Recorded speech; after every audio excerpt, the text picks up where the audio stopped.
Sabe qual foi a última vez que eu fui na academia? Eu não faço ideia. E você? Mas a diferença entre mim e você é porque eu não estou mais pagando ela e você tá. Esse vídeo que eu vou trazer para você hoje vai falar o porquê você não cancela a bendita dessa academia. A resposta tem a ver com algo que a Bíblia já sabia, que o nosso coração é enganoso. Quando se trata de dinheiro, então, a nossa mente, ela é especialista em nos enganar.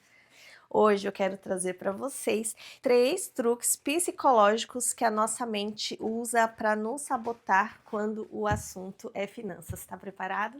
Então, afinal de contas, por que você não cancela a academia? Quem vai te explicar é o Daniel Kahneman. Daniel Kahneman foi um psicólogo que ganhou o Prêmio Nobel de Economia. Sabe o que ele descobriu? Que a dor de perder R$ 100 é 2 vezes mais forte do que a de ganhar 100. Pensa comigo, bora cancelar a academia. Poxa, mas eu já paguei 6 meses, eu vou perder todo esse dinheiro? Se você não cancelar, você vai perder mais ainda. Mas a sua mente não consegue conceber a ideia de que você vai continuar sem ir. Sabe o que sua mente faz? Ela pensa, segunda-feira eu vou. Você acredita nisso ainda? Acredita, né? Acredita porque você não cancelou. A sua esperança, no final das contas, é que na segunda-feira você vai. Mas aí passa uma segunda, 2, 3 e passam várias semanas e no fim das contas você só aumentou esse prejuízo. E a academia é só um exemplo, gente.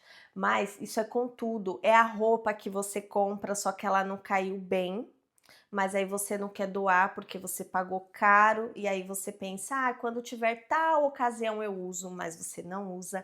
É o curso, e aí eu vou falar por experiência própria. Eu já comprei curso que eu não fiz, mas eu sempre pensava, eu vou assistir a aula. Não, mas quando estiver mais tranquilo eu vou assistir. E aí o tempo foi passando até que o prazo para assistir o curso passou.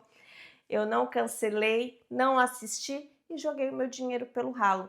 Então, em certa medida, todos nós caímos nesses truques psicológicos. Provérbios 14:8 diz assim: a sabedoria do prudente está em discernir o seu caminho. E discernir é saber separar, é começar a pensar sobre essas coisas, sobre o que realmente a gente usa e o que a gente não usa no nosso dia a dia para fazer melhores escolhas financeiras. Se a gente não parar para olhar isso e cancelar, por mais que a gente tenha que admitir que perdeu o dinheiro, amanhã esse gasto vai ser cada vez maior e a gente vai entrar num problema financeiro cada vez mais profundo. Quer saber qual é a segunda armadilha? Eu vou te contar agora.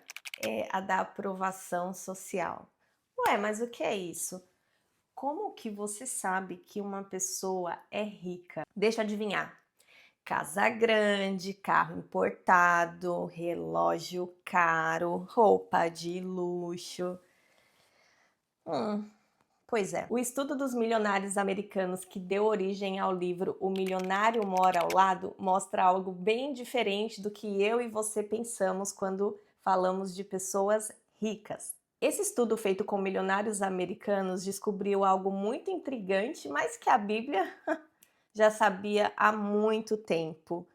Em Provérbios 13:7 diz que há quem pretenda ser rico e não tem coisa alguma, e há quem pareça pobre e tem grande riqueza. Os autores descobriram que muitas pessoas milionárias não moravam em casas luxuosas, muito menos em bairros ricos, e que o carro deles era muito simples. Acredita nisso? E pessoas que moram em casas muito grandes e que tinham carros muito luxuosos não eram ricos. O que eles acharam em comum na maioria desses milionários americanos foram que eles viviam muito abaixo de seus meios, ou seja, eles viviam com muito menos do que aquilo que eles tinham, e também que eles gastavam muito pouco para mostrar o seu status. A compulsão deles mesmo era poupar e investir. Jesus mesmo já tinha dito isso, que A vida de um homem não consiste na abundância de bens que ele possui. Mas por que que a gente ainda se pega nesses truques, nessas armadilhas? Isso acontece porque nós temos necessidade de aprovação. E por que a gente desenvolveu essa necessidade de aprovação? Quando a gente vivia em tribos. Então, se a gente não fizesse o que agradava a tribo e a gente fosse expulso, isso significava a morte. Como que a gente ia sobreviver em lugares tão extremos e perigosos sozinhos? Era praticamente impossível. O nosso cérebro desenvolveu um sistema de sobrevivência, que é o quê? Ser aprovado para poder estar dentro daquele grupo. Mas a gente não vive mais naquela tribo e a gente não precisa mais de aprovação para poder sobreviver. Então, quando a gente compra alguma coisa que chama atenção, que demonstra status, é isso que a gente está fazendo. A gente está pedindo assim, me aceita, dentro de uma sociedade, só que a gente não precisa mais disso. Colossenses 3:23 diz: tudo o que fizerem, façam de todo o coração, como para o Senhor, e não para os homens. A gente não precisa mais que o outro, que o amigo, que o colega, que alguém da rede social aprove a gente. A gente precisa que o Senhor Jesus nos aprove. Enquanto você está gastando para parecer rico, o rico de verdade está guardando. Que coisa, não? Mas se você acha que esse segundo truque que a sua mente fez já é ruim o suficiente, você não conhece o terceiro. E espera só até conhecer como que a sua mente trabalha contra você. Eu acho que eu vou ver se tem algum fundo musical triste, porque essa parte dói. E ela começa já com uma pedrada. Não é minha, é de Jeremias, tá? Jeremias 17:9. Enganoso é o coração mais do que todas as coisas e desesperadamente corrupto. Quem o conhecerá? Você, por exemplo, comprou o último iPhone. Isso, esse que acabou de sair. Mas o seu nem era tão antigo assim. E aí, depois de você ter comprado, aproximadamente uns 2 minutos depois, você já montou uma história perfeita dentro da sua mente do porquê você precisava comprar esse iPhone. Sim. Porque ele tem mais qualidade, porque ele tem mais memória, porque ele vai durar mais, porque ele vai tirar fotos muito lindas, porque você usa ele para trabalhar, porque ele tem mais bateria, enfim. A sua mente ela é especialista em contar histórias. Eu também já contei, mas vamos ser honestos. Você sabe que não foi por causa de nada disso, foi porque você quis. Foi porque eu quis. Sua mente tem um desejo e aí você vem e conta uma história para justificar. Mas você não está enganando ninguém, você está enganando você mesmo.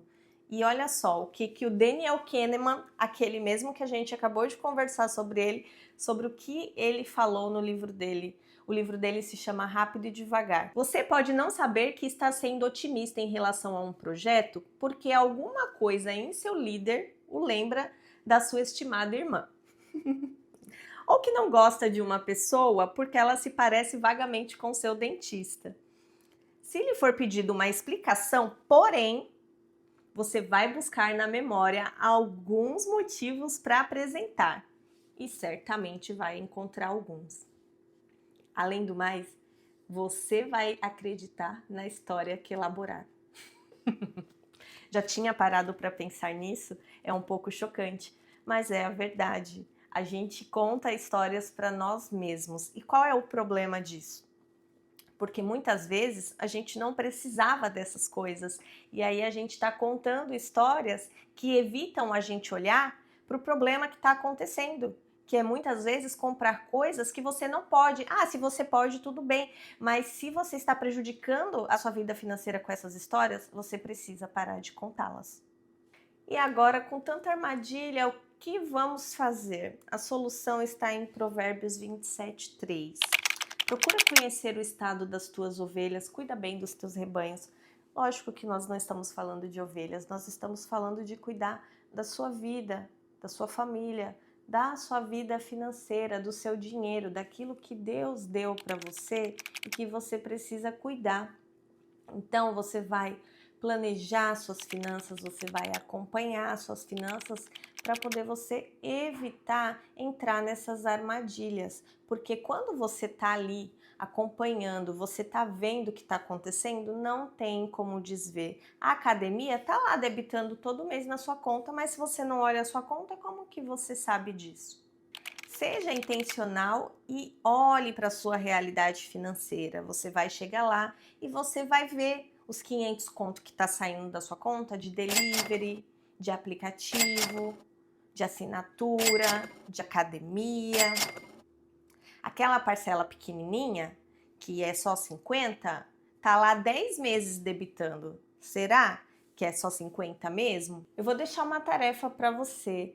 Abra essa fatura, o seu extrato, procura lá. Eu tenho certeza que você vai achar pelo menos uma coisa que dá para cancelar, que você não usa. Eu não tô falando para você cancelar a academia se você usar. Eu não gosto de ir à academia e eu dei esse exemplo porque eu já vi muitas pessoas na mesma situação. Mas a sua talvez seja um exemplo diferente. O que eu estou dizendo é: olhe, ache uma coisinha lá. Você pode achar muitas, mas o que você achar que você não usa, para de pensar. Para de continuar mantendo para os outros, porque os outros estão vendo. Para de contar a história. Cancela, tá bom? Eu sou a Duda, eu sou planejadora financeira comportamental. E se você gostou desse vídeo, curte ele, se inscreve no canal e me ajuda a impactar outras pessoas com essa mensagem. Espero que você tenha gostado da nossa conversa e até mais!